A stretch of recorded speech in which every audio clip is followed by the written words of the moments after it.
ঢাকা বিশ্ববিদ্যালয়ের শিক্ষার্থীদের কৌশলে লুঙ্গিচোর জুতাচোর বলে আখ্যায়িত করেছেন ছাত্রদল নেতা ওয়াসিত আমি। তিনি ছাত্রদলের ঢাকা বিশ্ববিদ্যালয়ের দপ্তর সম্পাদক পদে আছেন। শুক্রবার নিজের ভেরিফাইড ফেসবুক পেজে এক স্ট্যাটাসে তিনি লিখেছেন, অমুক হলের লুঙ্গিচোর কিংবা তমুক হলের জুতাচোর ছাত্রদলের ফরম পূরণ করলেই কর্মী হয়ে যায় না।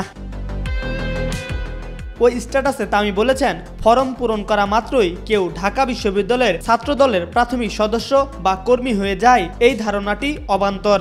কারণ এবারের সদস্য ফরমের সাথে এক কপি ছবি, জাতীয় পরিচয়পত্র এবং ঢাকা বিশ্ববিদ্যালয়ের আইডি কার্ডের কপি সংযুক্ত করে 10 টাকা চাঁদাসহ তা জমা দেয়া বাধ্যতামূলক ছিল।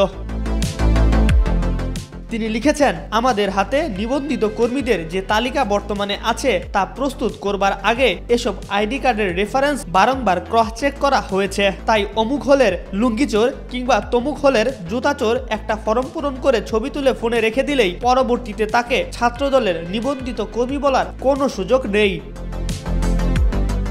সমালোচনা করে লেখা ওই পোস্টে তামি বলেছেন, আর এবারকার ফরম গ্রহণ ও পূরণের পুরো প্রক্রিয়াটাই প্রকাশ্যে খুব স্বচ্ছতার সাথে সম্পন্ন করা হয়েছে।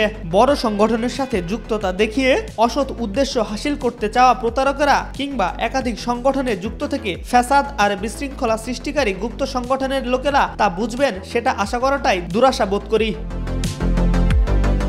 সম্প্রতি নানান ঘটনার সমালোচনা করে তামি পোস্টের শেষে লিখেছেন, কথায় আছে, আসমানের দিকে থুতু মারলে তা নিজের দিকেই পড়বে।